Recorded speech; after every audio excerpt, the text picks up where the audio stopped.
Bueno, Hola a todos. muy buenos días a todos, gracias por estar acá. Estamos iniciando esta semana, ya no quiero ni contar el número de semana que es, porque ya uno se le olvidan los números, los días y todo. Lo importante es que estamos acá reunidos.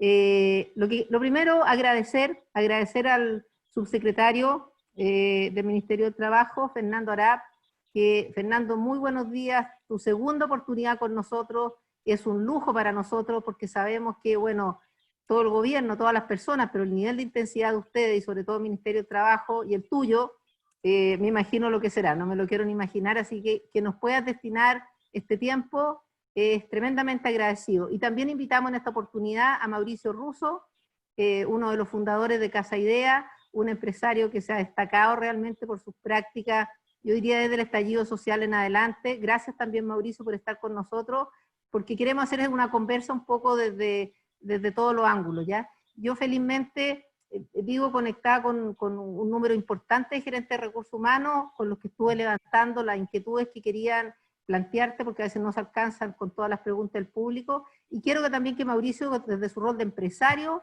pueda dar diálogo y la visión y preguntarte. Quiero plantearte dos cosas muy genéricas. En la conversación con los gerentes de personas hay básicamente dos grandes inquietudes, dos áreas. Primero, las modificaciones que finalmente va a ir teniendo la Ley de Protección al Empleo, post-eventos en COSUT y qué sé yo.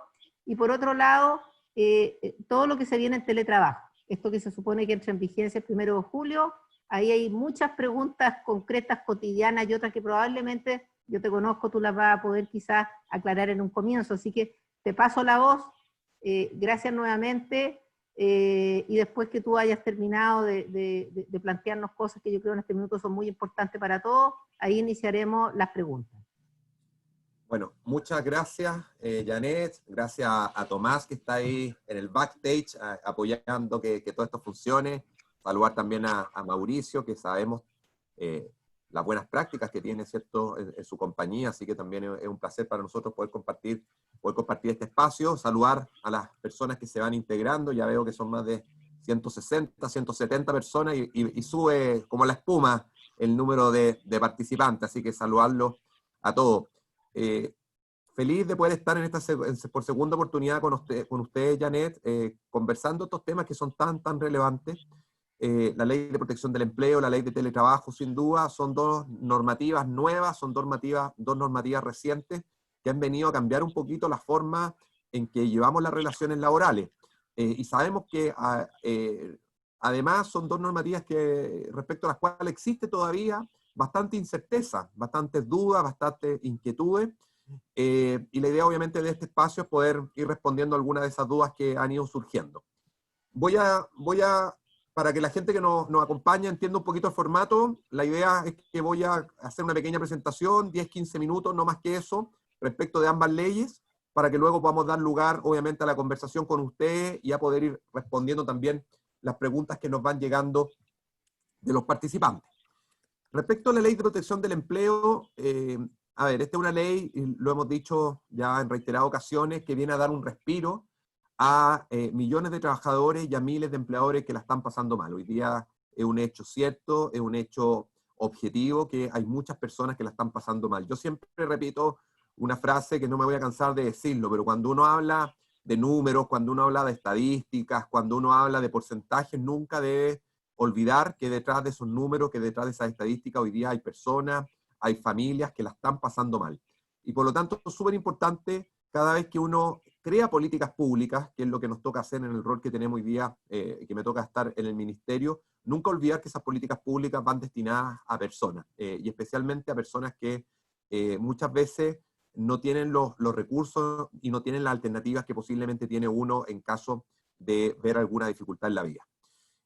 La ley de protección del empleo, por lo mismo, vino a dar un respiro para que aquellos empleadores que la estaban pasando mal, que sabemos que son muchísimos, puedan entrar en una especie de periodo de hibernación con sus trabajadores, en virtud de los cuales se suspenda la relación laboral, manteniendo vigente el contrato de trabajo, eso es muy importante. El trabajador sigue recibiendo un ingreso, que en este cargo es del seguro cesantía. El trabajador sigue recibiendo el pago de sus cotizaciones de cargo del empleador, y el trabajador sigue generando antigüedad y sigue generando derecho de vacaciones. Y durante este periodo de suspensión, obviamente el trabajador no va a estar obligado a prestar servicios, ni el empleador a pagar remuneración, con lo cual obviamente se aliviana la carga de esa planilla mensual que las empresas hoy día tienen que soportar, y estoy pensando especialmente en aquellas empresas que hoy día no tienen ingresos, en aquellas empresas que han tenido que ver paralizada su operación y obviamente disminuidas sus ventas. Como dato objetivo, hasta la semana pasada, este es el dato al martes de la semana pasada, todos los martes se va actualizando, por lo tanto, mañana debiéramos tener datos nuevos, pero hasta la semana pasada, 86.000 empresas habían utilizado la ley. De las 86.000 empresas, el 92% son micros y pequeñas empresas, es decir, empresas de menos de 50 trabajadores. El 3,4% empresas medianas, es decir, empresas de más de 50 y de menos de 200 trabajadores, hasta 199 trabajadores. Y solo el 1,3% grandes empresas, es decir, empresas de 200 o más trabajadores. Si uno mira por número de empresas, ahora si uno vea al total de trabajadores cubiertos, el 70% aproximadamente son trabajadores de MIPYMES, es decir, micros, pequeñas y medianas empresas, y alrededor del 30% trabajadores de grandes empresas. ¿Cuántos trabajadores ya están acogidos a la Ley de Protección del Empleo? Hasta el martes de la semana pasada son 503.000 trabajadores, es decir, más de medio millón de trabajadores que hoy día ya tienen sus contratos suspendidos. Ya hay un universo respecto a los cuales hoy día se están haciendo trámites, pero estos han sido rechazados. Son casi 90.000 las solicitudes que han sido rechazadas. Y el rechazo en un 70% son por motivos de forma. Es decir, que la planilla fue mal completada, que faltó una firma, que no se puso el correo electrónico, etc. Por lo tanto, hay que también tener presente este número, porque si esos rechazos de forma son corregidos, eventualmente podríamos tener un número mayor de trabajadores que se acojan a la ley. Estoy hablando de 90.000 rechazos. La mayoría por motivo de forma, cuando el motivo es de fondo ya es más complejo, y el motivo de fondo es, por ejemplo, que el trabajador no tenga las cotizaciones que se exigen para poder acceder a la Ley de Protección del Empleo. ¿Cuáles son los sectores que más se han acogido a la Ley de Protección del Empleo? Son básicamente 3 sectores los que entre los 3 tienen más del 60% de los trabajadores acogidos. Estoy pensando en el sector comercio, que hasta el martes de la semana pasada ya tenía 121.000 trabajadores acogidos a la Ley de Protección del Empleo, lo que representa un 24% del total de trabajadores acogidos. El sector turismo, con 104.000 trabajadores acogidos a la ley, lo que representa un 21% del total de trabajadores acogidos. Y el sector construcción, que es otro sector que se ha visto fuertemente impactado por el tema de la pandemia, que hasta el martes de la semana pasada tenía 77.000 trabajadores acogidos a la Ley de Protección del Empleo, lo que representa un 15,5%. Si uno suma estos 3 sectores, da más de un 61% del total de trabajadores acogidos a la ley. Y lo relevante, y por qué lo hago presente, es porque estos 3 sectores fueron precisamente los 3 sectores que en el mes de marzo, es decir, antes de la vigencia de la ley, fueron los sectores que más subieron su cantidad de despidos. Los mayores porcentajes de aumento de despidos del mes de marzo en comparación a marzo del año anterior fueron exactamente en estos mismos 3 sectores. Comercio y construcción aumentaron entre un 41 y un 42% el número de despidos en el mes de marzo, y turismo aumentó un 94%. Y estos mismos 3 sectores, una vez entrada en vigencia la Ley de Protección del Empleo, no solo han sido los sectores que más se han acogido a la Ley de Protección del Empleo, sino que fueron los 3 sectores donde más se desaceleró el número de despidos del mes de abril.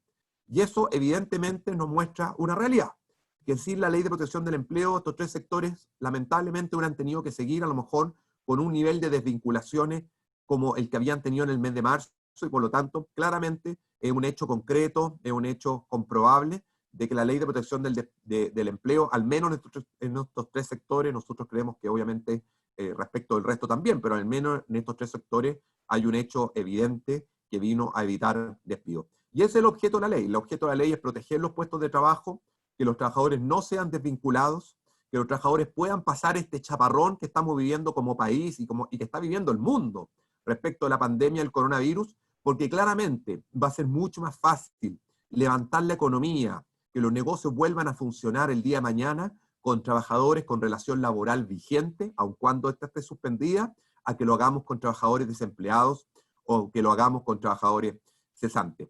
Y por lo tanto, evidentemente la ley ha venido a ser una ayuda para aquellos que la están pasando mal. Y cuando digo aquellos que la están pasando mal, quiero obviamente recalcar el ejemplo, y después obviamente Mauricio, yo y otros más también están en esta línea, de aquellas empresas que han podido mantener a sus trabajadores. Esto evidentemente es para aquellas empresas que no pueden mantener a sus trabajadores, que no pueden seguir pagando el sueldo, que no pueden obviamente seguir, porque sabemos que si uno lo obliga a seguir pagando remuneraciones no teniendo ingresos, hay muchas empresas que van a caer en insolvencia.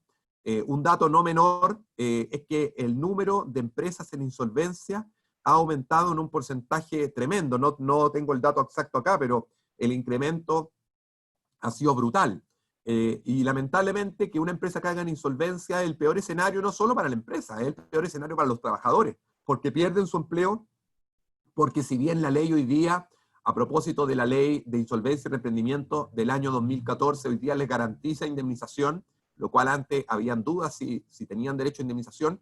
Una cosa es que se les garantice indemnización y otra cosa muy distinta es que tengan donde pagarse esa indemnización y por tanto esos trabajadores van a tener que entrar a la predación de créditos, ¿cierto? En una larga fila de acreedores en que si bien pueden tener algún orden de preferencia, no obstante, la posibilidad de que se les pague siempre es incierta. Por lo tanto, el peor escenario que podemos tener son empresas que caigan en insolvencia y por eso que esta ley viene a dar esa ayuda. Y como les decía anteriormente, en su gran mayoría, el 92% de las 86.000 empresas que se ha acogido son empresas micro y son empresas pequeñas, micro y pequeñas. Y otro dato súper relevante, más del 90% de las empresas que se ha acogido lo ha hecho respecto de menos de 5 trabajadores, lo cual también es una señal de quienes están usando esta ley. Respecto a la ley de teletrabajo, esta es una ley que ya está vigente, que entró en vigencia el 1 de abril pasado, es decir, ya lleva más de 2 meses de vigencia, o casi 2 meses de vigencia, y es una ley que lo que viene a hacer es establecer reglas claras respecto de una modalidad de empleo que llegó a nuestro país de manera abrupta, de manera fáctica, producto de la pandemia del coronavirus. Nosotros el proyecto de ley de teletrabajo lo veníamos tramitando hace muchísimo tiempo y tuvimos que tener una pandemia a nivel global para que obviamente los parlamentarios entendieran la urgencia de aprobar la ley.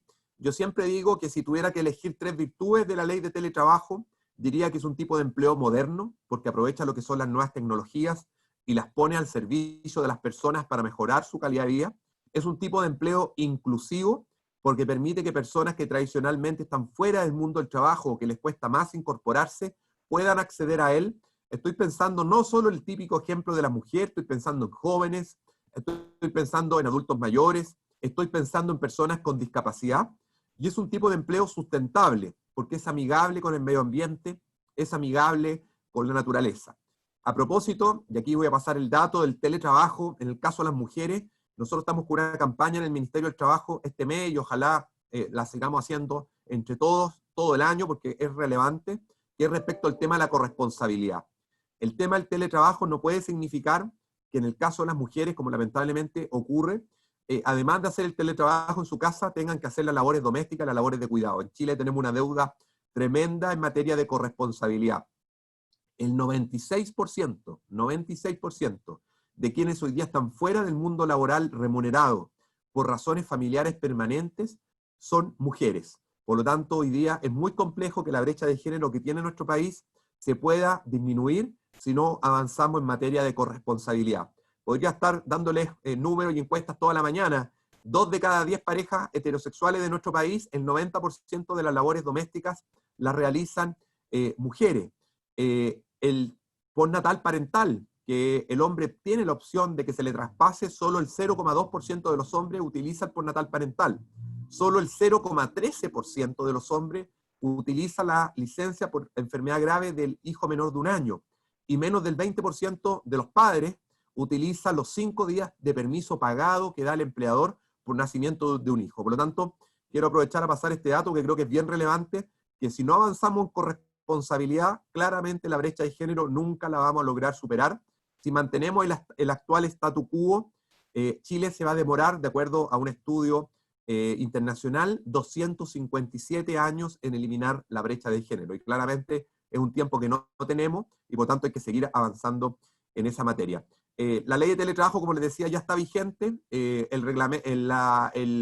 dictamen de la Dirección del Trabajo ya se emitió y está pendiente el reglamento que obliga a la ley, reglamento que debiera publicarse los próximos días, ya fue firmado por el presidente de la República y se encuentra en este momento en la Contraloría, en el proceso de toma de razón, que es un proceso legal, un trámite legal que es necesario cuando se emite un nuevo reglamento por parte de la autoridad.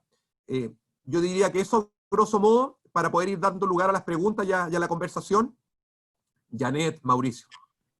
Muchas gracias, subsecretario. Lo primero que yo quisiera plantear acá, en base a muchas inquietudes que me llegaron, es cuáles finalmente van a ser los ajustes, modificaciones que se ha hecho a la Ley de Protección del Empleo, post episodio, digamos, de los dividendos, donde aparecen inquietudes que esto podría transformar a esta ley o podría incentivar mayor despidos, dado a lo que limita, digamos, a los dueños de las empresas, y también se ha escuchado o se ha discutido que quizás, ¿no es cierto?, se va a impedir que las empresas que están acogidas a esta ley puedan ejecutar despidos desde la necesidad de la empresa, lo que también genera como mucha preocupación de parte de los empresarios, los dueños de empresas. Me gustaría que eso o alguna otra modificación o impacto que usted como subsecretario ve que quizás rompe el espíritu de la ley o que la amenaza, y cómo visualiza que va a seguir esta ley en adelante. Sí, a ver, la Ley de Protección del Empleo, nosotros presentamos en su momento un proyecto de ley corta, que la verdad es que de corta no tuvo nada, tuvo una tramitación bastante larga, y esa ley corta ya fue aprobada por el Congreso. Hoy día esa ley corta está en proceso de promulgación y publicación por parte del presidente de la República, no se ha promulgado, no se ha publicado, el presidente tiene un plazo de 30 días para hacerlo, por lo tanto obviamente todavía está dentro de los plazos legales. Esta ley se aprobó hace alrededor de 10 días ya en el Congreso. ¿Cuáles son los principales cambios que establece la ley corta? En primer lugar, posibilita algo que se decía cuando se tramitó la ley original, que sí se podía, pero no quedó en la ley original del todo claro, y la ley corta sí lo aclara, que aquellas empresas que estén obligadas a seguir funcionando, que son aquellas empresas que hoy día están en la resolución 88 o en la resolución 133, que emitió en conjunto el Ministerio de Hacienda con el Ministerio del Trabajo, que son aquellas empresas que tienen la obligación de funcionar y que no pueden paralizar, puedan suspender trabajadores. Había una duda si aquellas empresas que tienen la obligación de funcionar podían aplicar la Ley de Protección del Empleo. Algunos decían que no podían, y eso generaba obviamente un problema para empresas. Por ejemplo, estoy pensando en una estación de servicio, que efectivamente el bombero que atiende, ojalá tienen que seguir funcionando, ¿cierto? Porque tenemos que seguir suministrando combustible. Pero, por ejemplo, si esa estación de servicio tenía un puesto al lado de lavado de vehículos, que a lo mejor hoy día no es necesario, no está yendo nadie, ¿por qué no permitir que ese trabajador sea suspendido en vez de que eventualmente ese empleador tome la decisión de despedirlo?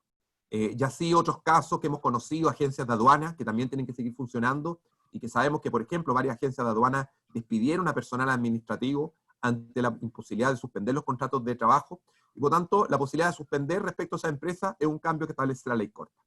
Un segundo cambio que establece la ley corta, que obviamente todavía no está en vigencia, pero son cambios que están ya aprobados, dice relación con el aumento del porcentaje de cotizaciones. Hoy día la ley obliga a pagar cotizaciones durante la suspensión de un 50% de la remuneración imponible. La ley corta lo que hace es incrementarlo a un 100%. Es decir, que cuando un trabajador esté suspendido, va a tener derecho a que el empleador le cotice por el 100% de su remuneración y no solo por el 50%, como dice hoy día la ley corta. Perdón, como dice hoy día la ley aprobada, la ley 21.227. En tercer lugar, hay un cambio en la ley corta que se establece que respecto de trabajadores suspendidos, y eso es un poco lo que tú preguntabas, no se puede despedir. Hoy día la ley 21.227, tal como está vigente, no impide los despidos por necesidades de la empresa. ¿Qué se establece en la ley corta? Que el empleador puede seguir despidiendo por necesidad de la empresa, pero si tiene un trabajador respecto al cual lo acogió la ley, no puede aplicar el despido mientras esté suspendido, ¿ya? Y ahí lo que se busca es que si el empleador decidió de común acuerdo con su trabajador, pero decidió que a un trabajador lo va a proteger suspendiéndole la relación laboral, no parecería lógico, de acuerdo a lo que se tramitó en el Congreso, que a ese trabajador, no obstante acogerlo a la ley, lo despida estando acogido. Por lo tanto, hay una limitación efectivamente al despido por necesidad de la empresa. Ojo, durante el periodo de suspensión del trabajador. Una vez que el periodo de suspensión termine, evidentemente esa es una facultad que el empleador va a tener. A nosotros nos gustaría que no lo hiciera, y por algo estamos aplicando la ley precisamente porque queremos que ese trabajador no sea desvinculado. Por lo tanto, no nos gustaría que evidentemente el trabajador sea suspendido 2 meses, que pase esta pandemia y que la relación laboral se restablezca, y en vez de intentar que el negocio salga adelante, desvincular a los trabajadores. Creemos que no es el espíritu de lo que se persigue, evidentemente. Y la otra referencia de la ley corta que ha sido más polémica y que tú, Janet, planteaba, es el tema del reparto de dividendos. ¿Qué es lo que se establece? Esta es una indicación que presentaron senadores y diputados de oposición, que aquella empresa que se acoja a la ley de protección del empleo no va a poder repartir dividendos durante el ejercicio comercial del año que corresponda. Es decir, si hay una ley, que hay una empresa que decidió acogerse a la ley de protección del empleo, durante este periodo de tiempo no puede repartir dividendos. No es que esos dividendos se pierdan, no es que esos dividendos se tengan que, no sé, destinar a un tercero, solamente se difiere el pago de los mismos. Por lo tanto, el pago de los dividendos se difiere para más adelante. Efectivamente, nosotros en la discusión, este artículo específicamente lo discutió el Ministerio de Hacienda, plantearon que no les parecía esta redacción porque podía, como tú muy bien señalabas, desincentivar el uso de la ley respecto de empleadores que fueran a hacer un uso más bien minimalista. ¿En qué estoy pensando? En la empresa que tiene que suspender no a 100 ni a 200 trabajadores, sino que tiene que suspender a 2 o a 3. Esa empresa posiblemente, si tiene que hoy día decidir entre suspender a 2 o 3 trabajadores o no repartir dividendo en toda la empresa, tal vez la decisión sea no suspender a esos trabajadores, desvincularlos y repartir dividendos, porque la verdad es que el costo alternativo puede ser mayor. Y por eso que nosotros en la discusión el Ministerio de Hacienda planteó un porcentaje, que la empresa tuviera que, por ejemplo, suspender a más del 10% su planilla, o que no se pudiera repartir más del dividendo legal, que es un 30%. Sin embargo, en la discusión la comisión mixta no escuchó argumentos en contrario y no estableció ninguna distinción, así como tampoco realizó distinciones respecto a los tipos de sociedades. Nosotros planteábamos distinguir entre sociedades anónimas abiertas y sociedades anónimas cerradas. Las grandes empresas, las cuales me imagino que esta indicación estaba pensada, son más bien sociedades anónimas abiertas. Las sociedades anónimas cerradas, hay muchísimas que son sociedades familiares, donde el dividendo es el sueldo del socio. Y por lo tanto, si uno restringe el uso de los dividendos, lo que está restringiendo es el sueldo de esa persona que tiene una sociedad anónima cerrada, que muchas veces son pymes. Y por lo tanto, nos parece que esa norma no es una norma positiva, nosotros lo hemos dicho en todos los tonos, no es una norma que ayude a que protejamos los puestos de trabajo, sino que todo lo contrario, puede producir que en la disyuntiva los empleadores decidan despedir en vez de aplicar la restricción, y no porque quieran repartir millonarias utilidades, y lamentablemente esto pasa cuando se legisla para el caso concreto. Y aquí hubo un caso concreto que no lo vamos a repetir, pero hubo un caso concreto que salió en la discusión durante ese periodo de tiempo. Y cuando uno transforma el caso concreto, o cuando uno transforma la excepción en la regla general, se producen estos problemas. Y nosotros lo dijimos en la discusión, no legislemos en base a la excepción, porque la gran mayoría de las empresas ha hecho un buen uso de la ley. Las denuncias, y esto es importante, hasta la semana pasada, en que ya llevamos más de un mes de vigencia de la ley, solo la Dirección del Trabajo recibió 26 denuncias por mala aplicación de la ley, 26, lo cual es un porcentaje muy, muy bajo para el universo de 86.000 empresas que la está utilizando. Entonces, cuando se legisla, cuando se cree que aquí todos los empleadores quieren hacer abuso de la ley, es un error, y nosotros lo hemos planteado, aquí no hay buenos ni malos, aquí hay empleadores y trabajadores que hacen buenas y malas prácticas, como ocurre en la vida es así, y por lo tanto cuando se legisla y se quiere establecer la regla general de la excepción, se cometen obviamente este tipo de, a nuestro juicio, errores que obviamente pueden llevar a que la ley tenga una mala aplicación, pero bueno, es lo que se legisla, lamentable, aquí a quien le corresponde ver estos temas es al Congreso, y por lo tanto, lamentablemente, no tuvimos el apoyo de la iniciativa que planteaba el Ministerio de Hacienda para hacerlo de una manera distinta.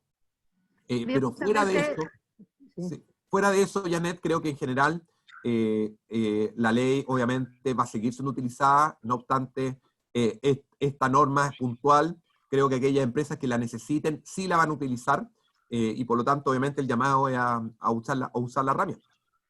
Fernando, respecto a la ley corta, que quiero aprovechar de responder varias preguntas que están surgiendo del público. Hay preguntas como si la ley corta va a ser retroactiva, y hay principalmente muchas preguntas asociadas al tiempo, por ejemplo, del tema de los pagos de suspensión, al tiempo de cuánto ustedes están proyectando que esto va a durar desde el punto de vista legal, más bien, cómo ustedes están calculando estos tiempos. ¿Y cómo ven esa parte? Hay varios preguntando qué pasa cuando se me acabe el fondo de suspensión, qué pasa con los tiempos, básicamente. Ya, sí, hay 3 o 4 preguntas ahí de sus comentarios. A ver, en primer lugar, la ley corta otro cambio que hace, que no lo mencioné, y dice relación con una de las preguntas que hacía Tomás, que vienen de quienes nos están escuchando, es que los pactos de suspensión, los pactos hoy día de suspensión o de reducción, la ley actual, la ley original, la ley 21.227, establece que entran en vigencia al mes siguiente de suscritos. Por lo tanto, si yo suscribo un pacto el 5 de mayo, ese pacto solo entra en vigencia el 1 de junio. ¿Y por qué lo hago presente? Porque por redes sociales, varios reclamaban que el sitio web de la Dirección del Trabajo, por ejemplo, hoy día, si suscriben un pacto de reducción, no les deja establecer que el pacto entre en vigencia antes del mes de junio. Y no los deja el sitio web de la Dirección del Trabajo por un hecho objetivo, que es que el pacto, y así lo dice la ley, entra en vigencia al mes siguiente suscrito. Por lo tanto, yo no puedo suscribir el pacto hoy día para que entre en vigencia mañana. Va a entrar al próximo mes. La ley corta corrige aquello y establece que el pacto va a entrar en vigencia o puede entrar en vigencia al día siguiente de suscrito. Respecto de aquello, se establece en la ley corta retroactividad. Hay 2 aspectos en los cuales la ley corta opera de manera retroactiva. Para el tema de los pactos del periodo de vigencia y para el tema de las cotizaciones, solo en la medida en que no estén pagadas. Me explico. Si yo pagué en abril las cotizaciones al 50%, ese pago es válido, porque yo pagué con la ley vigente. Pero si la cotización de abril el empleador no la pagó y la ley corta se publica y ordena pagar al 100%, ahí va a operar retroactivamente respecto al pago que no se ha realizado. No sé si se entiende. Por lo tanto, va a ser retroactivo solo si no se pagó. En todo el resto, la ley no es retroactiva. En el tema de los dividendos, que muchos han preguntado, no es retroactiva. ¿Y por qué lo hago presente? Porque muchas empresas, me atrevería a decir la gran mayoría de las empresas, la repartición de dividendos la hizo en el mes de abril. Por lo tanto, en la práctica, esta, por así decirlo, limitación que establece la ley corta, en la práctica para un universo importante de empresas tampoco sería tan relevante, porque la mayoría de las empresas hizo sus pactos de acuerdo a repartición de dividendos en el mes de abril, que es cuando lo hace la mayoría de la empresa. Entonces eso también hay que tenerlo presente para no generar falsas expectativas respecto de lo que se puede o no se puede. Eso era una pregunta. Respecto de el plazo de vigencia de la ley. Esta es una ley que respecto a la suspensión de la relación laboral tiene una vigencia de 6 meses. Es decir, a partir del 6 de abril en que se publicó la ley y entró en vigencia, la ley dura 6 meses para la suspensión. Para la reducción de la jornada de trabajo, que es otra alternativa que no la hemos conversado, pero muy simple, permite que las partes reduzcan la jornada de trabajo hasta en un 50%. El empleador va a pagar la totalidad de la jornada reducida, es decir, el 50% de la remuneración, pero para que el trabajador no vea tan afectados sus ingresos, va a ser complementada su remuneración con cargo al seguro de cesantía en hasta un 25%. Es decir, en la práctica, para que las personas no entiendan, el trabajador pasa a trabajar la mitad, pero recibe un 75% de su remuneración, un 50% de cargo del empleador y un 25% de cargo del seguro de cesantía. Es decir, el trabajador recibe 75% de su remuneración o 3/4 de su remuneración, no obstante trabajar solo el 50% del tiempo. Esa es otra posibilidad, que es la reducción de jornada de trabajo. Ese pacto de reducción, la ley lo establece por un plazo máximo de 10 meses. ¿Por qué un plazo mayor? Porque entendemos que cuando pase esta pandemia, que en algún momento va a tener que pasar, claramente las empresas van a tener que empezar a funcionar. Y por lo tanto, aquellos trabajadores que a lo mejor hoy día están suspendidos, el día de mañana van a tener que empezar a retomar sus funciones. Pero a lo mejor no las van a poder retomar por el 100% de su jornada, sino que por el 50%, por el 70%, por el 80%. Y por eso que es para ese periodo de transición que debiera ser mayor, es que el pacto de reducción se establece también por un periodo mayor de tiempo. Y había otra pregunta. Sí, el tema es que le tenemos que dar un espacio Sí, a Mauricio, que te quiere a hacer ver. algunas preguntas. Perfecto, entonces me callo un Sí. ratito y dejamos a Mauricio. Subsecretario, queriendo aprovechar al máximo el tiempo que tenemos, que nos quedan como por ahí 20, un poquito más de minutos, y sabiendo que queremos también entrar en todas las dudas o preguntas que hay en relación al teletrabajo, sí quiero darle el paso, preguntarle a Mauricio si en relación a lo que usted ha dicho, y él como dueño de empresa, Mauricio, en relación a esto, ¿tienes alguna pregunta o seguimos con el teletrabajo?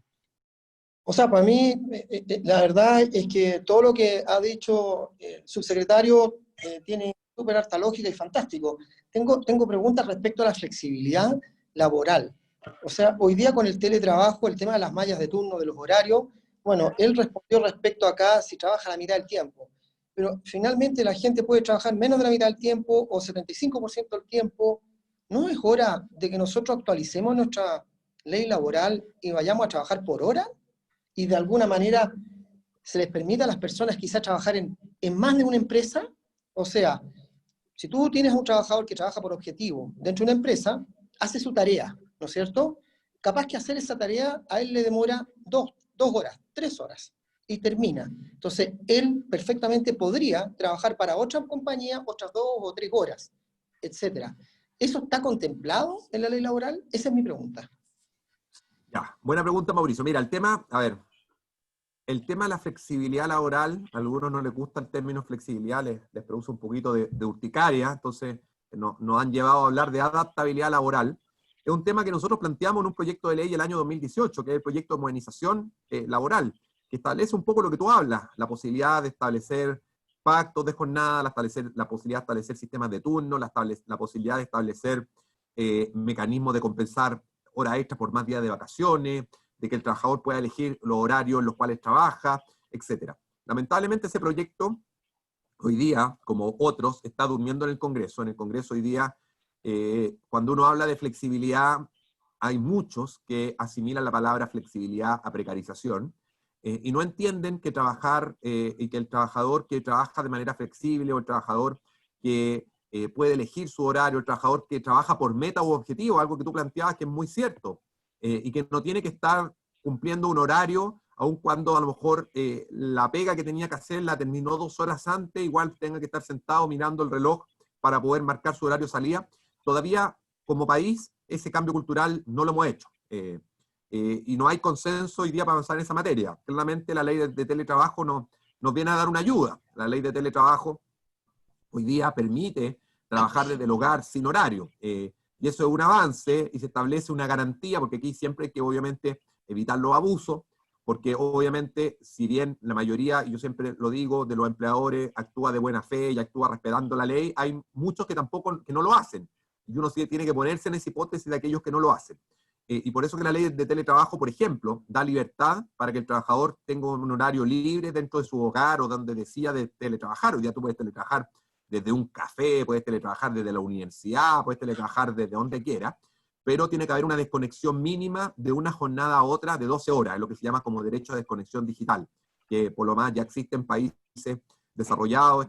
Nosotros esto lo copiamos, por así decirlo, de la legislación italiana, francesa y alemana, que hablan del derecho a la desconexión. Pero claramente una deuda que tenemos como país, yo creo que hay que ir avanzando en esa línea, Mauricio, pero es primordial, antes de hacer un cambio legal ahí, hacer un cambio cultural, porque mientras no entendamos que las metas u objetivos sí son importantes y que estar sentado en un escritorio por estar sentado cumpliendo un horario no es lo que va a hacer ni al trabajador más productivo, ni al trabajador más eficiente, ni al trabajador le va a dar mejor calidad de vida, mientras no logremos hacer ese cambio de switch, claramente intentar una modificación legal como la intentamos y como está en el Congreso hace ya prácticamente 2 años, va a ser todavía infructuoso. Oye, Secretario, un momento, quedando poquito tiempo, sino que después me van a colgar una vez que perdamos a su secretario.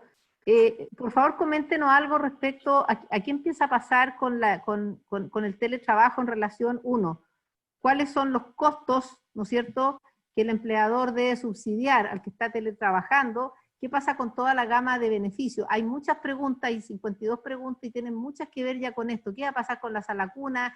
¿Qué va a pasar con este pago? ¿De qué me tengo que hacer cargo? ¿De qué no me tengo que hacer cargo? ¿Hasta dónde soy responsable? Todo lo que nos pudiera, antes de empezar a irse, porque yo sé que ya estamos cercanos a la partida, nos pudiera señalar en cuanto a todas esas dudas que tú ves que empiezan a emerger.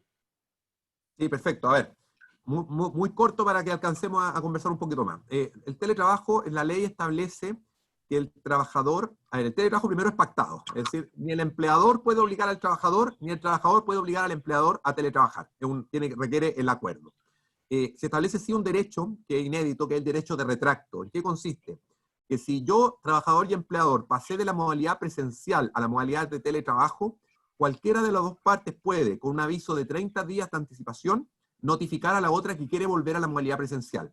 Estoy pensando en el trabajador que pactó con su empleador ir a trabajar desde su casa, pero se dio cuenta que en la casa no le funciona el teletrabajo, porque los niños no lo dejan trabajar, porque resulta, no sé, que se tienta cada 2 minutos y se va a la cocina y que no es eficiente, da lo mismo. Bueno, que se distrae con la aspiradora, da lo mismo, puede ser cualquier motivo, que yo, trabajador, me doy cuenta que la verdad es que el teletrabajo no me funciona y por tanto yo puedo, trabajador, unilateralmente decirle al empleador con 30 días de anticipación que quiero volver a la modalidad presencial. Lo mismo en el caso del empleador. Si el empleador pactó con un trabajador teletrabajo, resulta que ese trabajador dejó de ser lo eficiente, lo productivo que era trabajando en la empresa, ese empleador va a poder avisarle al trabajador con 30 días de anticipación que regrese a la modalidad presencial. Respecto a los costos que preguntaban, la ley establece que los costos de operación del teletrabajo deben ser de cargo del empleador, pero deben ser acordados. ¿En qué estoy hablando de costo de operación? Por ejemplo, el costo de Internet, ¿cierto? Esto no significa, como algunos han querido plantear, que el empleador tiene que adaptar toda la casa del trabajador para que éste pueda teletrabajar. Eso no tiene ningún sentido y sería un claro desincentivo al teletrabajo. Por lo tanto, lo que el empleador tiene que preocuparse es que el puesto de trabajo, es decir, el escritorio, el lugar donde el trabajador esté, cumpla con las medidas de seguridad y salud en el trabajo, es decir, que ese trabajador no se vaya a accidentar, y para eso el empleador debe pedirle o puede pedirle a su mutualidad respectiva que haga un análisis del puesto de trabajo, y eso ocurre antes de la ley, vigencia de la ley, debiera haber ocurrido y ocurre ahora. ¿Y por qué? Porque si el trabajador tiene un accidente de trabajo o una enfermedad profesional, va a quedar cubierto por la ley 16.744, que es la ley de accidentes del trabajo y enfermedades profesionales. Y por tanto, para que ese trabajador tenga la cobertura de esa ley, es evidente y es importante que se haya hecho ese análisis del puesto de trabajo. Ahora, algunos han preguntado qué pasa con la asignación de locomoción, si el trabajador ya no va a trabajar. Es parte del pacto. Por lo tanto, el empleador, como tiene que pactar, pagar Internet, va a poder pactar con el trabajador, decirle, oiga, ¿sabe qué? Si usted ya no está viniendo a la empresa, porque hoy día resulta que los 5 días a la semana usted va a teletrabajar, cambiemos la asignación de locomoción por la asignación de Internet. Y por lo tanto, esto es parte del pacto. Aquí, obviamente, va a tener que atenderse al caso concreto. ¿Por qué no hay una eliminación automática?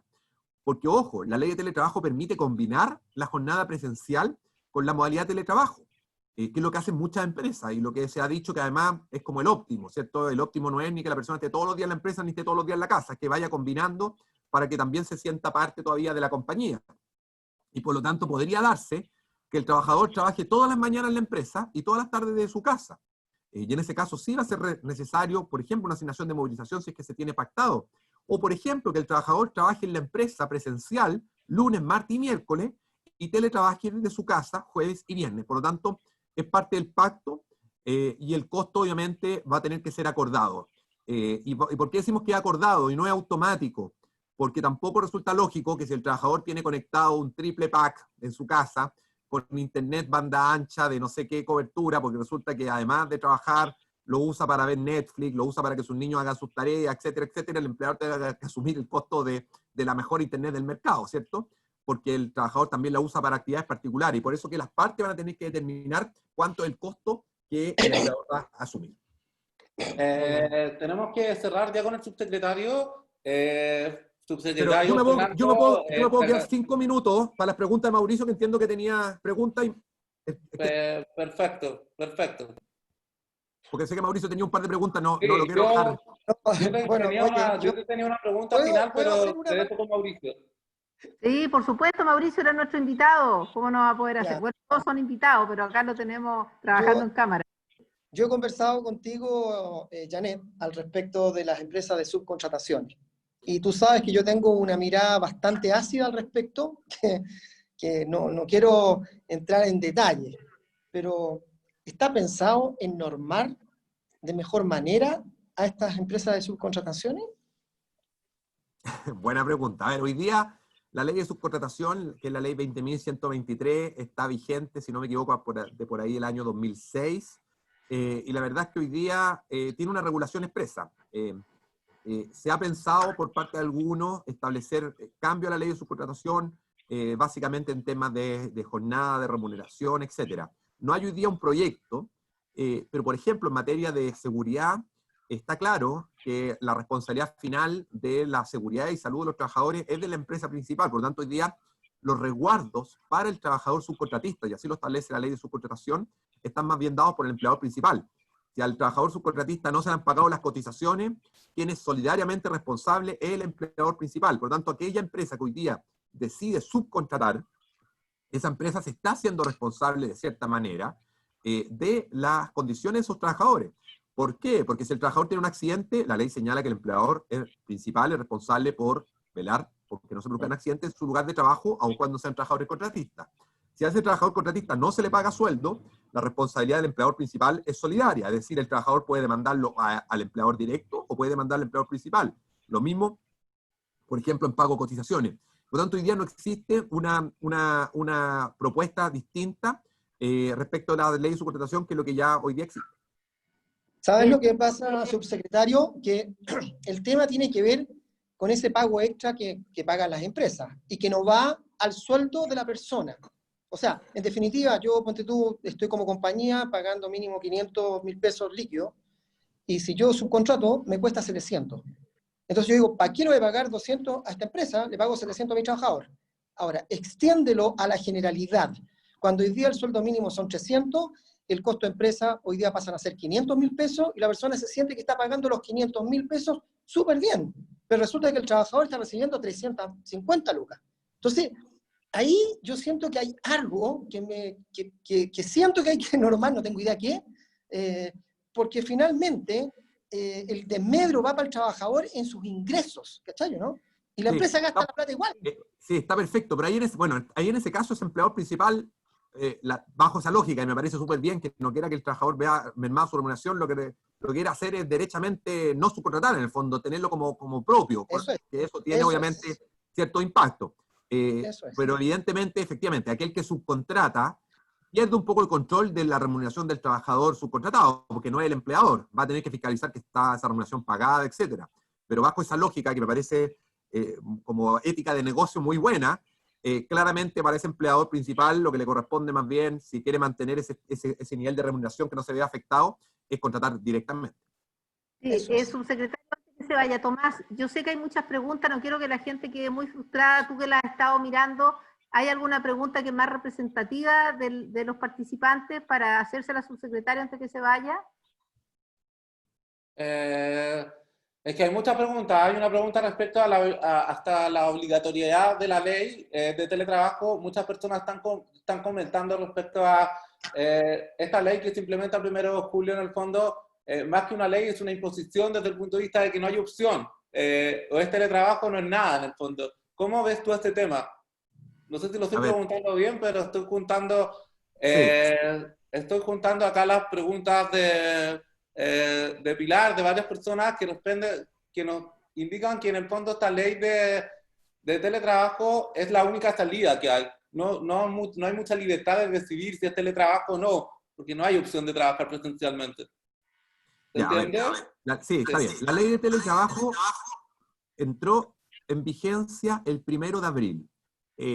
La ley además establece un periodo de transitoriedad para que las empresas se adapten, que es de 90 días, por lo tanto me imagino que esa es la fecha que dan del 1 de julio.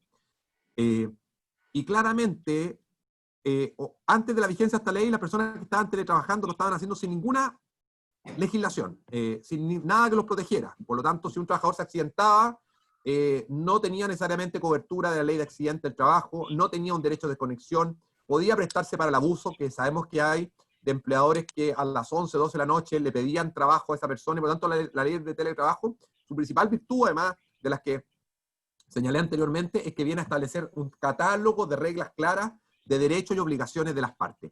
Y efectivamente, cualquier persona que a partir de la vigencia de la ley de teletrabajo vaya a trabajar desde su hogar o vaya a trabajar a distancia, debe acogerse a esta ley. Eso no es alternativo. Esto no, la ley no es facultativa de cumplir, como ninguna ley es facultativa. Cuando tú cumples con los presupuestos, la ley tiene que cumplirse. Y por lo tanto, va a tener que acogerse esa persona. Y si esa persona, por X motivo, no quiere acogerse a la ley, porque resulta, no sé, estoy pensando en un empleador que dice, no, yo no estoy disponible a pagarle internet al trabajador, o un trabajador que diga, no, yo no quiero trabajar de mi casa, ok, no se puede acoger a la ley, pero en consecuencia no puede trabajar bajo la modalidad de teletrabajo. Esto no es al gusto del consumidor, eso creo que es importante transmitirlo. Hay una ley vigente, una ley que viene a proteger derechos, viene a resguardar los derechos de ambas partes, porque establece una legislación que antes no existía, y que antes sí establecía precariedad respecto a la relación laboral, y por lo tanto se estableció un plazo de 90 días de transición, pero obviamente no es obligatorio cumplirlo para aquel que no teletrabaje, pero aquel que teletrabaja tiene que obviamente acogerse a la ley, siendo imperativos, es decir, siendo mandatorio, obviamente, la aplicación de sus normas. Perfecto. Bien, muchas gracias. Con esto te despedimos porque estamos con el tiempo súper justo. Te queríamos preguntar cómo te sientes tú en lo personal y cómo se siente el equipo del ministerio, cómo están emocionalmente, pero no sé si alcanzamos unos últimos minutos, pero para que nos cuentes en el fondo cómo están ustedes, o sea, cómo está el espíritu de lo que está funcionando en el ministerio, cómo está la subsecretaría. ¿Cómo manejan el estrés, Fernando? Nos llegaron preguntas así, ¿cómo maneja el estrés de su secretario? A ver, con hartas ganas nomás. En esto nos tocó a los que estamos hoy día en los cargos de gobierno, y hablo no solo por las autoridades, hablo por los equipos. Detrás de nosotros hay tremendos equipos que nos apoyan en el día a día. Estamos poniéndole mucho corazón, mucha garra. Sabemos que si nosotros no somos los primeros en empujar estos temas, van a haber muchas personas que la van a pasar mal. Es una carga sobre los hombros, sin duda, porque uno sabe que de las decisiones que uno toma dependen hoy día millones de personas, y dependen personas que no tienen las alternativas que muchas veces tiene uno, y lo comentaba al principio, sino que son personas mucho más vulnerables, personas que en verdad hoy día cualquier decisión les afecta familiar y les afecta personalmente. Y esa, por una parte, es una carga, pero una carga que nosotros queremos llevar y la estamos llevando con total compromiso, con hartas ganas. Aquí cuando uno pierde las ganas de hacer la pega, la verdad es que yo siempre he dicho, cuando uno pierde esa motivación o esa cosquillita en la guata de sentir nervios, de sentir adrenalina, es mejor dar un paso al costado. Y por lo tanto, mientras uno siga sintiendo eso, siga sintiendo en las mañanas las ganas de levantarse, de poder aportar, de sentir que está haciendo un aporte, yo creo que hay que mantenerse y hay que seguir poniéndole mucho corazón, mucha fuerza, y transmitirlo. Por eso que ustedes han visto que yo he estado en distintos webinars. El otro día salió una nota en 2 medios, la maratón online del subsecretario del Trabajo, porque creo que es súper relevante tener esta conversación. Imagínense, hoy día, en este momento, tenemos 350 personas conectadas, entonces la posibilidad que uno tiene de llegar a muchísimas personas es súper valiosa, y hay que aprovecharla, porque lo que uno transmite acá, cada uno de los 350 personas que nos acompañan lo transmite también. Y creo que es súper importante eso, y de esto vamos a salir todos juntos. Aquí, si esto no lo hacemos entre todos, claramente la vamos a pasar mal. Y el escenario a futuro cambió, y por lo tanto tenemos que asumirlo como un compromiso entre todos. Así que gracias por preguntar cómo estamos. Muchas gracias, y cuenten con nosotros lo que les podamos ayudar, porque entre todos tenemos que salir de esto y retribuirlo como People and Partner, como con el mundo empresario, en lo que se necesite. Subsecretario, muchas gracias. Lo dejamos liberado y nosotros continuamos acá conversando con Mauricio, y ojalá con todas estas personas que se mantengan. Un abrazo, gracias a todos. Gracias, chao. Para el resto de las personas, para que no se vayan, seguiremos conversando con Mauricio y Janet para reflexionar respecto a lo que ha dicho el subsecretario, y ahora para que también puedan volcar las preguntas hacia Mauricio, que tendremos un poco más de tiempo. Los tiempos con el subsecretario son bastante limitados. Les pido disculpas a todos si es que no logramos responder la cantidad de preguntas que tenemos. Vamos a ver la forma de seguir generando instancias como estas. Bien, es súper importante, yo creo que no les dijimos al principio, lamentablemente, que le pongan un like o un me gusta a las preguntas que hay, porque como hay muchas, tratemos de priorizarlas, quizás van a haber algunas preguntas técnicas que ya no las vamos a poder contestar nosotros, que se la querían hacer el subsecretario, pero tratemos que las que hay las vayan organizando. Yo quiero partir preguntándole a Mauricio como empresario, comentarios que quiera hacer en relación a subsecretario, y también Mauricio, preguntarte a ti, ¿por qué, por ejemplo, yo entiendo tú no te has acogido, hasta donde yo sé, a la ley de protección del empleo? ¿Qué hace que un empresario no se acoja? ¿Es una cosa de voluntad, de convicción? ¿Es una cosa de posibilidad de poder seguir sosteniendo una planilla? ¿A qué crees tú que se debe? Bueno, mira, primero que nada, el subsecretario impecable, clarito, me encantó, de verdad, de una forma de comunicar, como digo yo, a prueba de tonto. A mí me fascina cuando las personas hablan en fácil, en el modo fácil, y que Súper uno puede sencillo. entender. Me trastorna eso, es muy parecido a Briones, ¿cachai? Me encanta. Eh, Respecto a por qué nosotros pagamos, porque teníamos la posibilidad, po. O sea, sí, es re fácil, porque el tema es que si no había posibilidad de poder pagar, obviamente que nos hubiésemos acogido. O sea, el tema era, oye, viene esta debacle, nosotros nos preparamos, o sea, nosotros miramos que se venía algo, venir. O sea, no, la pandemia no fue 1, 2, 3 momias y apareció el día 1, no. ¿Sabes qué más? Esto empezó en diciembre a hablar, en enero, en febrero, y habían indicaciones que esta cosa estaba incontrolable y que de alguna manera estaba empezando a exportarse al resto del mundo. Entonces, nosotros como compañía nos tomamos el tema bien en serio y juntamos capital, o sea, acumulamos plata como una caja grande, ¿cachai? ¿No? Y definimos prioridades. Entonces, se definió que la primera prioridad era obviamente pagar el IVA, porque había que pagar el IVA de marzo, ¿no? Y de ahí para adelante se guardaba la plata para pagar los sueldos completos de la gente en marzo, en abril y en mayo. Entonces, esa plata quedó guardada, no se toca, es de la gente, ¿cachai o no? Ahora, si me preguntáis qué es lo que va a pasar de junio para adelante, bueno, estamos en conversaciones en el comité viendo cómo nos apeamos al tema para poder proteger a la gente, no despedir gente, y estamos pensando en cómo podemos hacer que gente que trabaja en pegas A puedan trabajar en pegas B, o sea, como reinventando la pega para que no puedan, que no haya que sacarlos, ¿me entiendes? Y nada, estamos en esa tarea hoy para junio, ¿me entiendes? Bien, quizá no sabemos, por lo que tú dices, podría estar pasando más adelante casi idea, acogiéndose a esta ley, ¿no es cierto? Cuidando siempre que la gente no pierda su empleo. ¿Cuál ha sido tu experiencia o qué es lo que observas tú de tanta gente que tiene? Son alrededor como de 1.800 empleados en Chile y otras partes que están sin trabajar, ¿no es cierto? O sea, están en sus casas sin poder ejercer su trabajo, más allá de que reciben su sueldo y que están trabajando. ¿Qué pasa? ¿Qué preocupación tienes tú en términos de lo que le pasa a una persona cuando no sigue participando en el trabajo, digamos? Se le Mira, genera una incertidumbre mucho más grande respecto a su estabilidad laboral, pero me gustaría tu visión.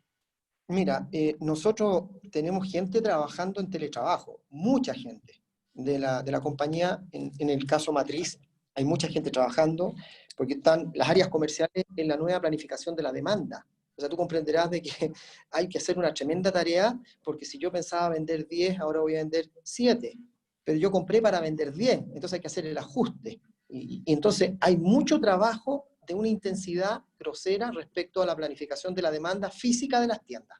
Pero además tenemos otro modelo que empezó a funcionar hace 45 días atrás, que es el e-commerce. Por lo tanto, también hay mucha gente trabajando en eso. ¿Quiénes son los que están en sus casas hoy día? Básicamente son la gente de tiendas. O sea, los cajeros, los reponedores, ellos están en sus casas. Y nuestra área de recursos humanos, Francisca Herrera, que es nuestra gerente, ha hecho un trabajo maravilloso de contención a través de cursos, a través de ciertas actividades, porque en definitiva, mucho más no se puede hacer, ¿me entiendes o no? Nosotros sabemos que estar en la casa y más encima encerrado, sabiendo que no podéis salir, es un tema bien fregado. Por lo tanto, hemos tratado de hacer entretención, entre comillas, para que la gente se entretenga. pese a que no es el momento de hacer circo, ¿no? Pero algo. Bien, mientras, Tomás, a ver si tú buscas algunas preguntas más representativas. Yo lo que me cuesta imaginar en el día a día, y que tiene que ser así como decía su subsecretario, ¿cómo va a poder implementar estos acuerdos en relación al teletrabajo, estos acuerdos uno a uno? ¿Ya? Y que de verdad tienen que ser uno a uno, porque le llevan, como se dice, muchas circunstancias, circunstancias personales, circunstancias del cargo, circunstancias de opción. Bueno, ahí hay un tremendo desafío para el área de personas, digamos, de cómo van a implementar esto. Tomás, ¿qué preguntas tenemos de la gente? Que no quiero que... Estamos esperando algunas preguntas más puntuales para Mauricio, porque hay preguntas muy técnicas sobre la ley. Así Bien, que hay muchas felicitaciones para Mauricio. Yo tengo una pregunta personal para Mauricio, pero la voy a hacer después. Pero, oye, yo tengo un comentario que no se lo quise decir a su secretario, porque para aprovechar el tiempo que él ocupara los minutos, pero yo creo que en este tema que se produjo y que llevó a la ley corta, ya de la ley de protección que se produjo respecto al reparto de dividendos, muchas veces las personas no entienden, y yo creo que tú también puedes representar mejor eso, Mauricio, que las empresas a veces tienen que, o sea, no siempre que reparten dividendos es para llevarse la plata al bolsillo y sacar su propia ganancia, por así decir, personal, sino que las empresas también tienen compromisos financieros importantes, toda una cadena, ¿no es cierto? Y que si la empresa tampoco tiene el oxígeno para poder cubrir esos compromisos financieros, también podría la sustentabilidad de la empresa verse afectada, por un lado.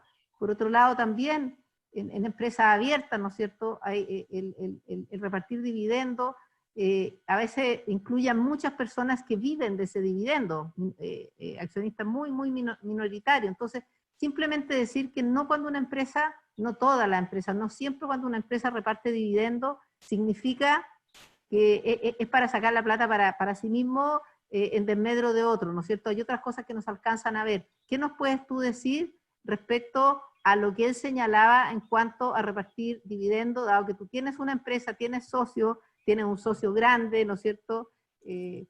Bueno, que de alguna manera es casi como el dueño de la empresa, y ahí Casa Idea tiene muchos compromisos financieros. Entonces, ¿qué significa realmente repartir dividendos y qué significa que te pongan una ley o una traba de que no puedes hacerlo? Mira, tú diste en el clavo en varias cosas, pero hay que separarlas. Como, mira, vamos a separar aquellas empresas que generan por obligación el dividendo del 30%, y esos dividendos definitivamente van para las pensiones, o para, porque ¿cómo se llaman? Las grandes inversionistas compran acciones pensando en los dividendos como parte de la utilidad para la persona que está invirtiendo. Yo ahí no las tocaría. Cuando uno está pasando una crisis en las compañías, el generar dividendos es sacarle oxígeno. No sé si me entiendes, porque el dividendo es sacarle plata a la compañía.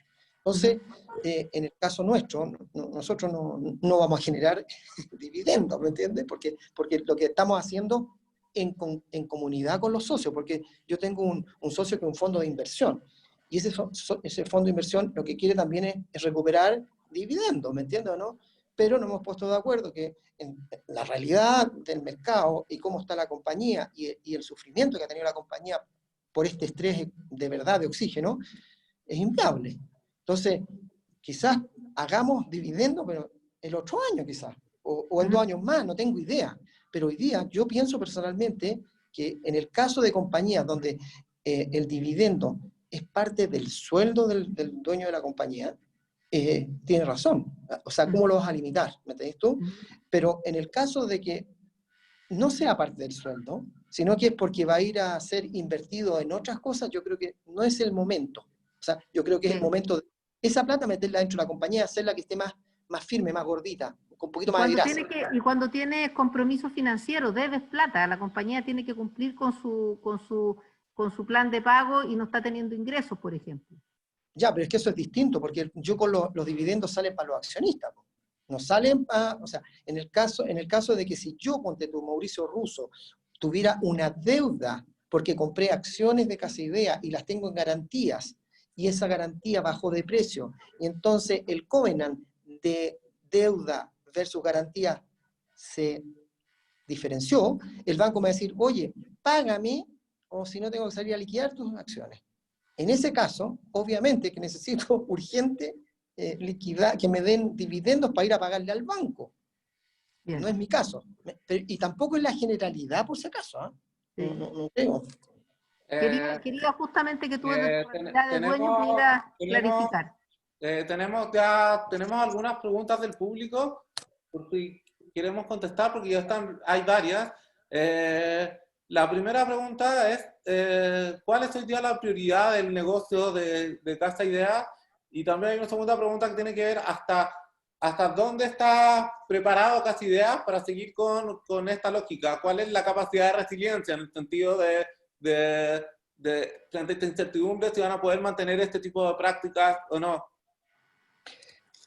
Bueno, siempre la primera prioridad es el bien general, ¿no? O sea, las personas que trabajan dentro de la compañía son tremendamente importantes, pero si la compañía fracasa y cierra, nos quedamos todos sin pega. O sea, de verdad, la compañía tiene que subsistir. La compañía debe sobrevivir a este tema de la mejor manera posible, ¿me entiendes? Y uno tiene que tener la transparencia y la capacidad de poder mirar a los ojos y decir, yo hice todo lo que estaba en mis posibilidades para poder no tomar medidas más duras, más drásticas, que es el caso nuestro. Ahora, ¿cuánto va a durar esta crisis?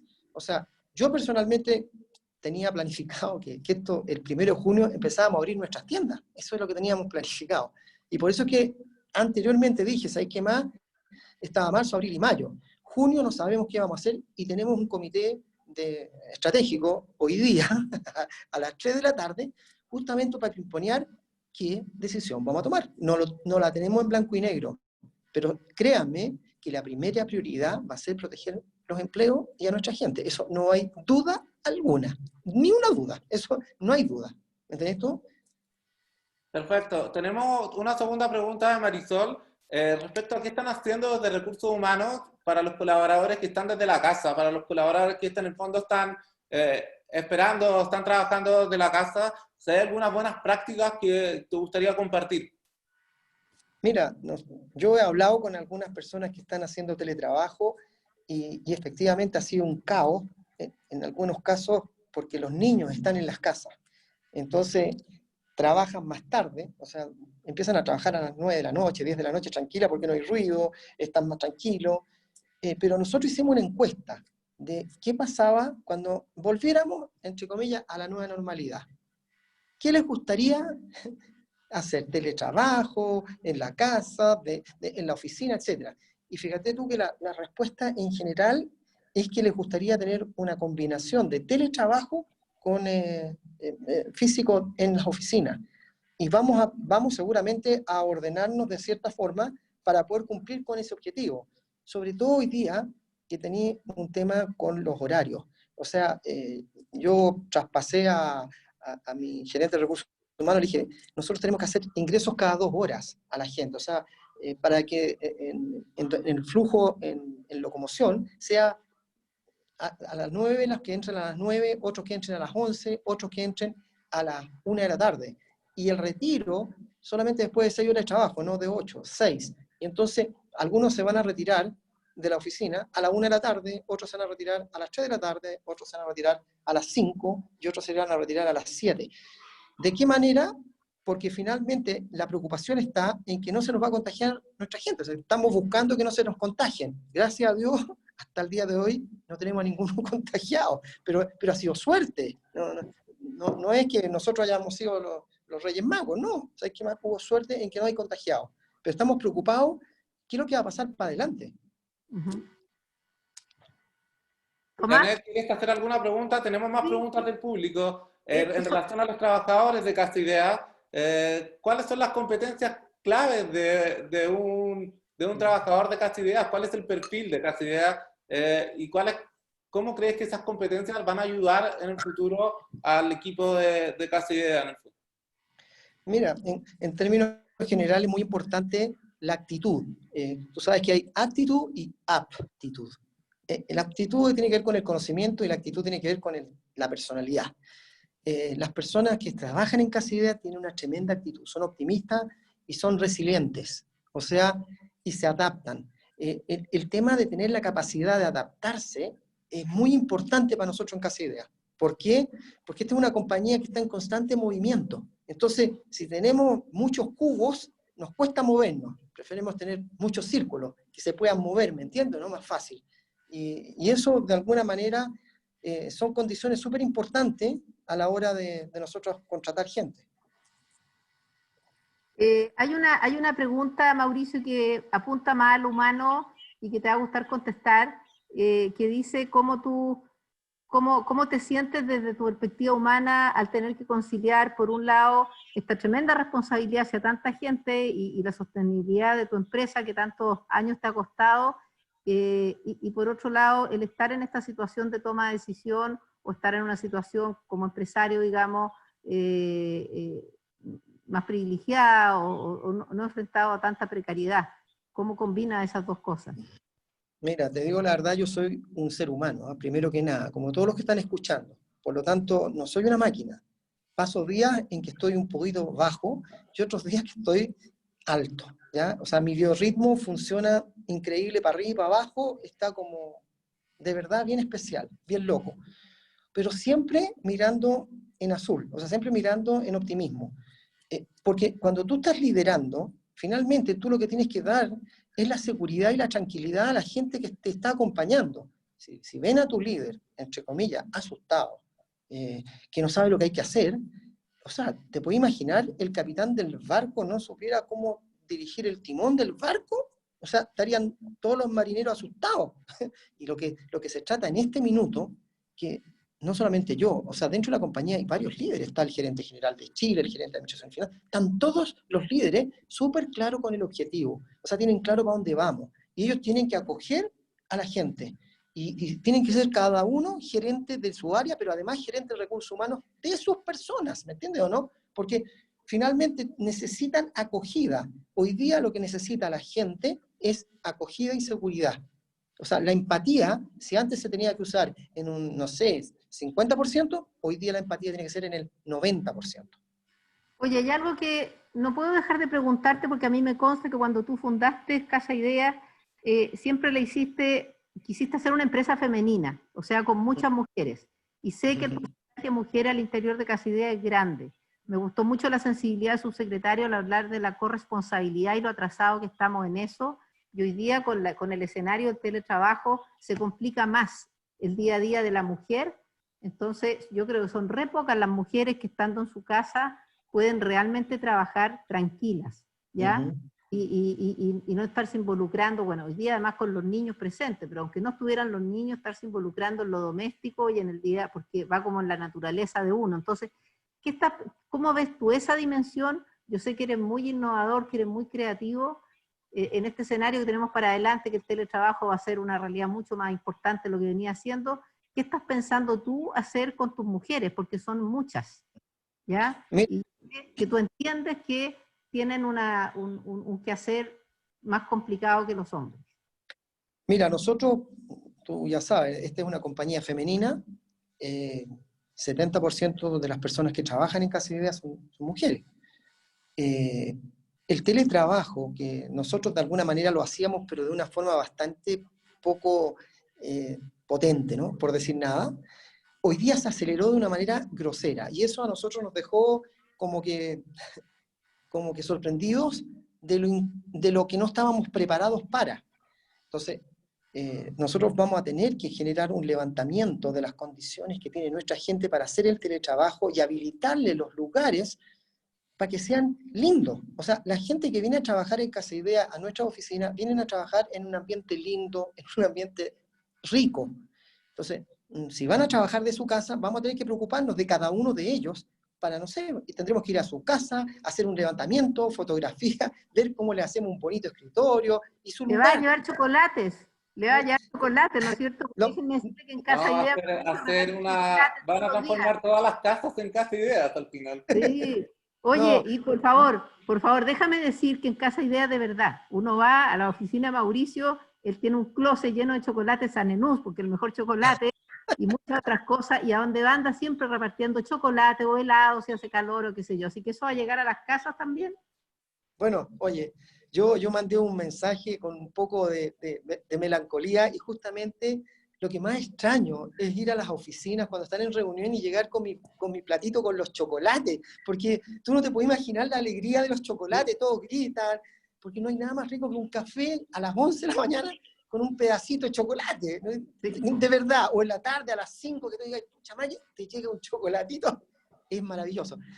Eso siempre se va a mantener en las oficinas. No sé cómo lo vamos a hacer. Yo capaz que voy a armar alguna cosa para mandarle los chocolates a las casas, porque no es un tema de ahorro, sino que sencillamente es la conexión. Es esa conexión del cariño, porque finalmente el chocolate no es para que se alimenten, sino que es una forma de entregarles el cariño que los queremos y que es rico, ¿me entiendes? Mauricio, tenemos algunas preguntas del público, que se me perdió acá la pregunta, pero hay preguntas respecto a cómo ha sido la experiencia del e-commerce. Ustedes, sé que lo comentaste al principio, ¿cómo ha sido esta reinvención?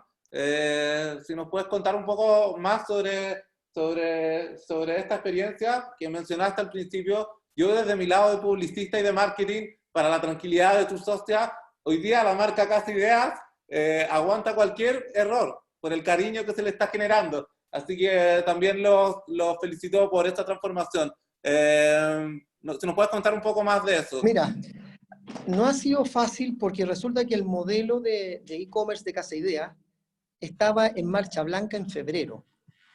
Y esta marcha blanca tenía que ver con fulfillment, o sea, significa la preparación del pedido en la tienda y el despacho al cliente desde la tienda o que el cliente retire en tienda. Ese era el modelo original de e-commerce de Casa Ideas. Cuando se cierra el comercio en total, y lamentablemente no podemos trabajar desde las tiendas, el equipo dice, oye, ¿sabes qué más? Habilitemos la bodega. Nosotros tenemos un centro de distribución muy grande que el servicio lo da DHL. Es una bodega enorme, 20.000 metros cuadrados, 15 o 18 metros de altura. Es una ciudad que está preparada para atender las tiendas físicas en grandes volúmenes. O sea, las tiendas reciben cajas de 10 unidades, de 20 unidades, etc. Entonces, puede proveer muchas unidades durante un día.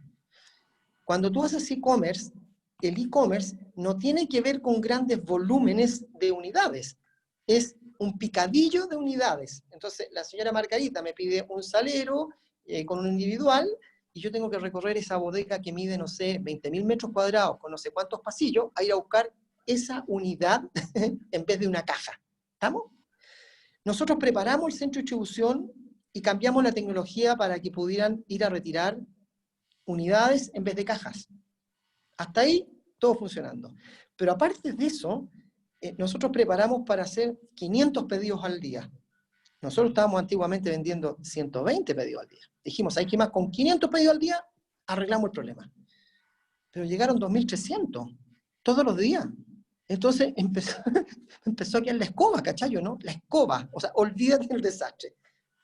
Raya para la suma, tuvimos que contratar más gente para que fueran especialistas, arrendamos una nueva bodega que estamos habilitando a e-commerce, todas estas cosas en 30 días, o sea, para que tú sepas, ha sido de verdad una revolución adentro de Casa Ideas para poder mantener el servicio. Pero donde sí hemos fallado es que de alguna manera nosotros dijimos que en 10 días hábiles entregábamos y no hemos logrado los 10 días hábiles. Esa es una. Y la otra, que con tanta manipulación de los productos y los pedidos, muchas manipulaciones de las cajas se caen y hay cosas que se quiebran. Por lo tanto, los embalajes que estábamos usando hubo que corregirlos. Además de eso, llegaban pedidos cambiados.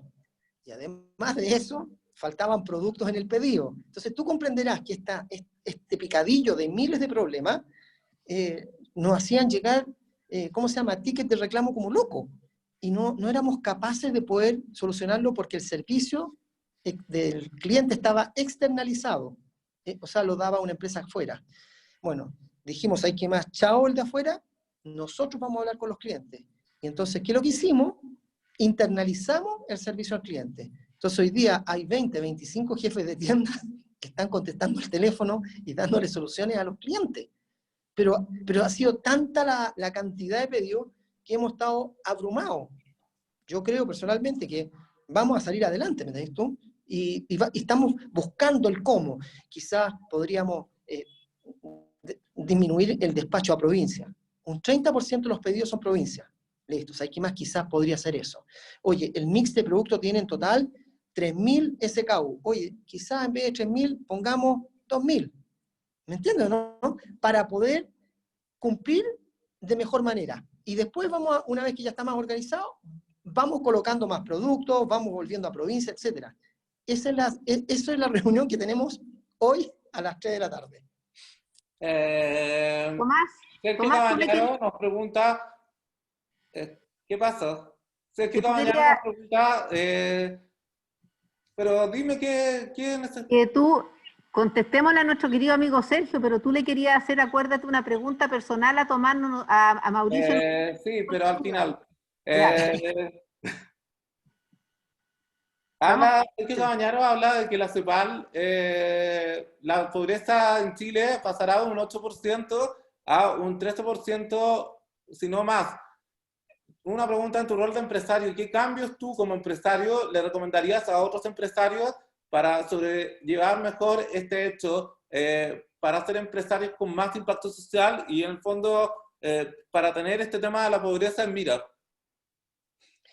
Mira, el tema de lo que hablaba el ministro Briones ayer, quien es fantástico, él habla que el trabajo dignifica a las personas, o sea, no solamente el tema del sueldo, la dignidad.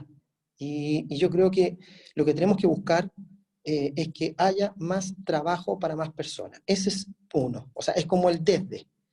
Pero también aquellos que de verdad piensan que la utilidad del negocio se hace porque le pago sueldos bajos a mi gente, esa persona está equivocada. El rol de las compañías no es solamente generar rentabilidad para los accionistas. Las compañías tienen un rol social que cumplir. ¿Me entiendes o no? Y ese rol social lo tienen que tener a través de la gente que contrata y la gente que trabaja para ellos. Entonces, esta cosa de que el diente largo se talaria a tal nivel, que queréis ser el más rico del cementerio, no, pues, hay cosas que tienen, a ver, el placer de poder dar trabajos dignos, con buenas remuneraciones, te hace a ti también más feliz. No sé, quizás soy yo un poquito medio soñador, medio loco, pero creo que es súper importante. Y eso hay que meterlo en la licuadora. Yo sé que cuando tú tienes una empresa donde hay un fondo de inversión, que lo único que busca es la rentabilidad, bueno, ahí está el cómo. ¿Cómo vamos a generar la rentabilidad? Porque hoy día los ratios que se exigen a las compañías hablan de EBITDA. Entonces el EBITDA es duro. Yo creo que el EBITDA, que es duro, tenemos que colocarle al lado un nuevo componente que se llame EBITDA social, donde se mida la brecha. Brecha, me acuerdo, entre el que más gana o menos gana, esa es la brecha. Género, ¿cuántas mujeres, cuántos hombres tenemos ahí adentro? Pero cosas que sean medibles, cosas que yo al gerente general le diga, oye, te vaya a ir el bono, compadre, pero resulta que si no me cumplí este otro EBITDA social, estáis cagados. No vas a poder llevártelo. ¿Me entendió, no?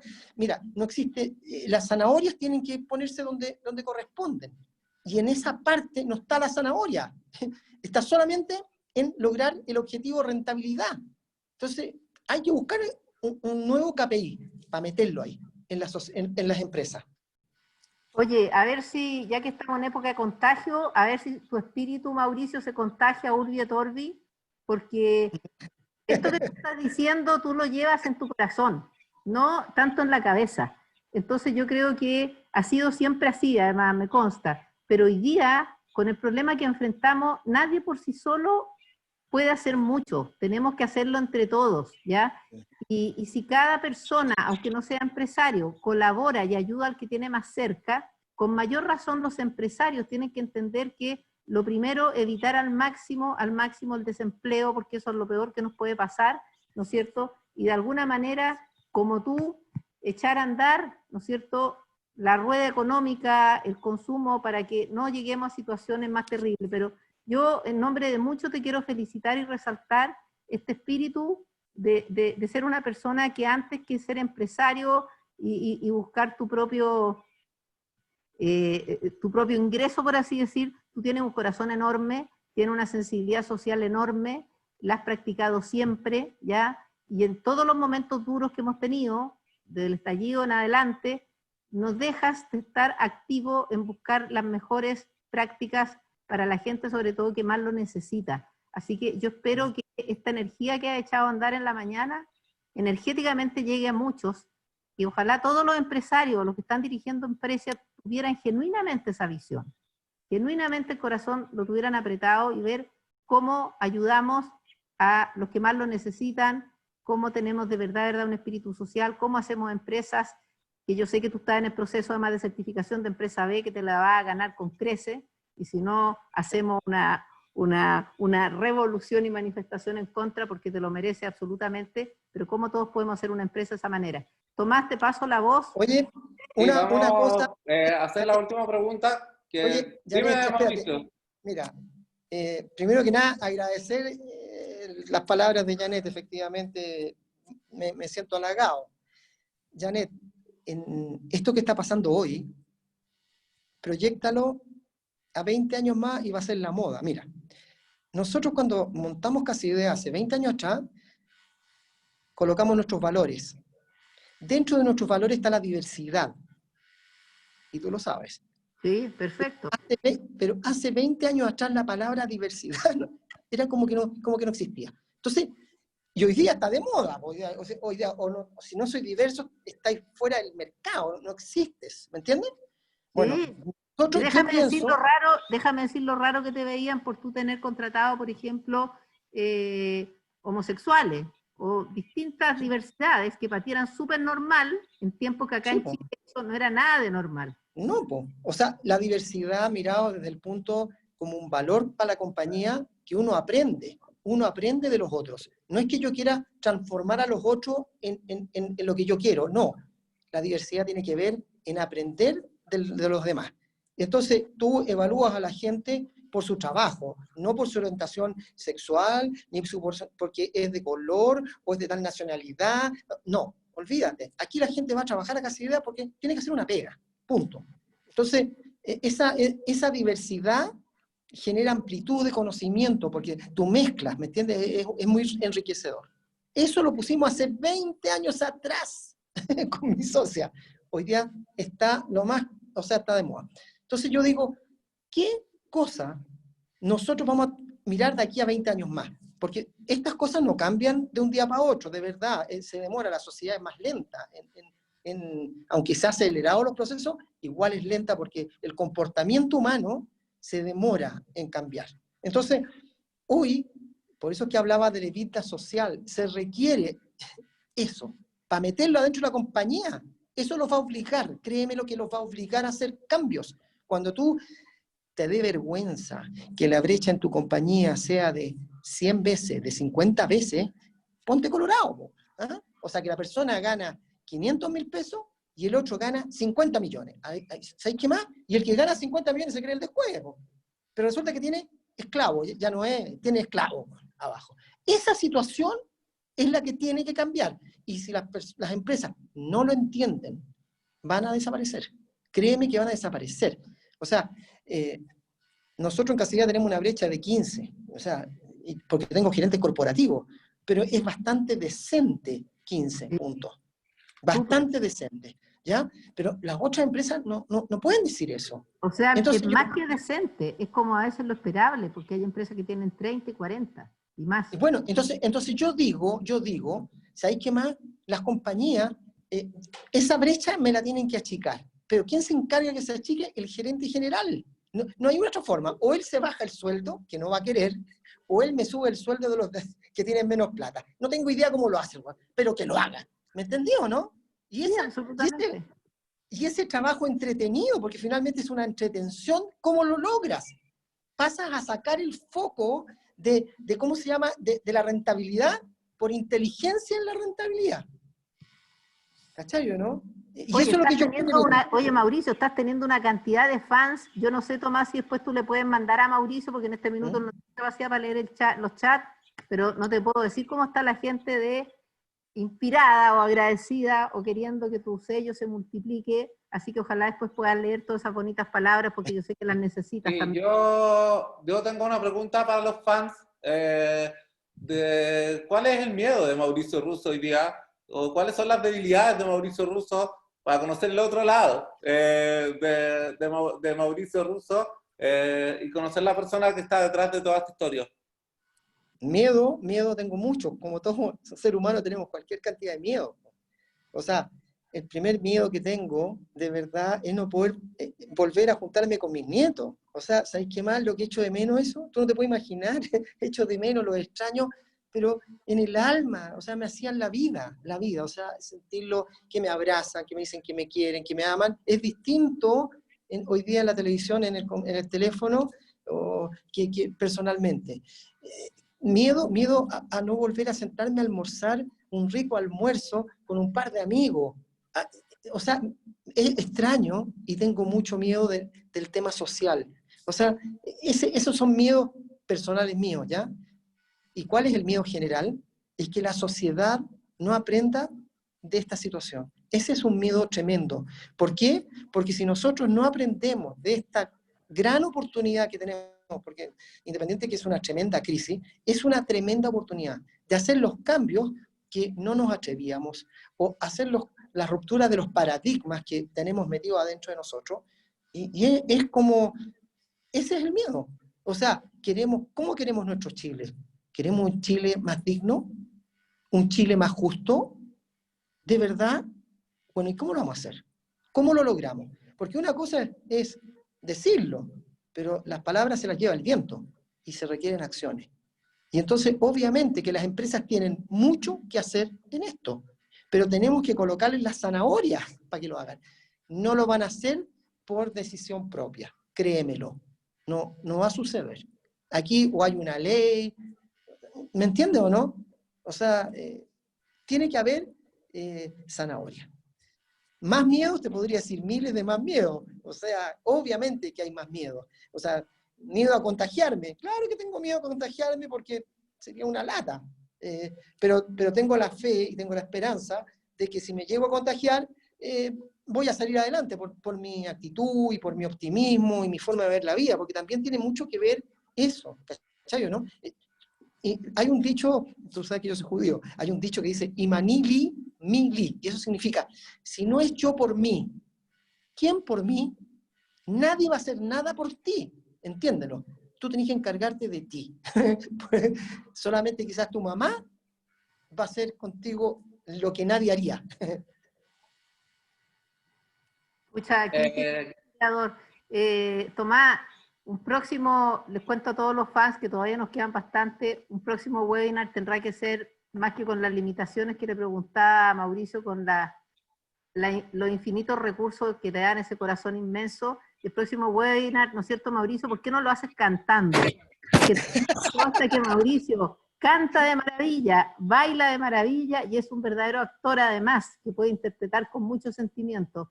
Así que, nada, yo agradecerte un millón, sobre todo tus últimas palabras, conmovedoras, emocionantes para cualquiera además que abuelo, que estamos alejados de nuestros Hay otra persona que extraña mucho a los nietos.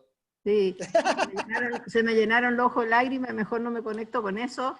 Y nada, pues gracias a ustedes por estar esta mañana. Tenemos que seguir haciendo comunidad, tenemos que seguir entre todos, conversando, analizando, sintiéndonos juntos, aunque sea a través de pantalla. Y eso, Tomás, te dejo las últimas palabras para que tú cierres. Pases toda la... Sí, muchas gracias a todos por acompañarnos. Muchas gracias a todos por acompañarnos. Ha sido una buena forma de partir la semana con energía. Más de 350 personas estuvieron conectadas hoy día. Y ánimo a todos, mucha energía. El lunes, como dijo Mauricio, como dijo Fernando, vamos a salir juntos de esto con colaboración, con actitud. Y eso, muchas gracias Mauricio por acompañarnos. Muchas gracias a ustedes por estar ahí, muchas gracias por escucharme y qué rico poder contribuir desde mi mirada. Un abrazo a todos y ojalá que esta cosa se acabe pronto. Chao, chao. Chao.